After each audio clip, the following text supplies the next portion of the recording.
Un nouveau biomarqueur de la maladie d'Alzheimer obtient de plus en plus de considération des chercheurs. Son nom, TREM2.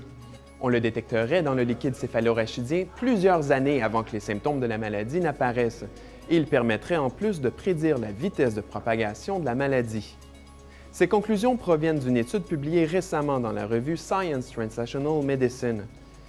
Les chercheurs allemands derrière ce travail ont étudié le cas de 127 individus de la cohorte DIAN pour Dominantly Inherited Alzheimer Network. Tous sont porteurs d'une mutation génétique qui les condamne à développer un jour la maladie d'Alzheimer, mais pour l'instant, aucun n'en a les symptômes. L'équipe a évalué que le taux de TREM2 augmentait dans le liquide céphalorachidien 5 à 7 ans avant l'apparition même des symptômes, soit après le relâchement de la protéine amyloïde et de la protéine tau. Cette estimation est importante parce qu'elle permet de déterminer la place de l'inflammation et de la réponse immunitaire dans la cascade des événements qui conduit à l'apparition de la maladie d'Alzheimer. TREM2 est en effet un marqueur de la réponse immunitaire. Il est relâché par les microglies dans le cerveau en réponse à la mort des neurones et à l'atrophie du cerveau.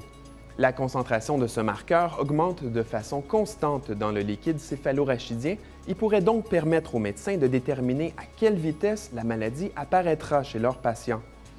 Selon les chercheurs de l'étude, ce biomarqueur pourrait aussi servir à mesurer l'efficacité de médicaments qui s'attaquent aux causes initiales de la maladie. Chose certaine, cette étude démontre qu'il faut considérer sérieusement la voie immunitaire dans la cascade des événements qui déclenchent la maladie d'Alzheimer. Et qui sait, peut-être deviendra-t-elle même un jour une avenue thérapeutique.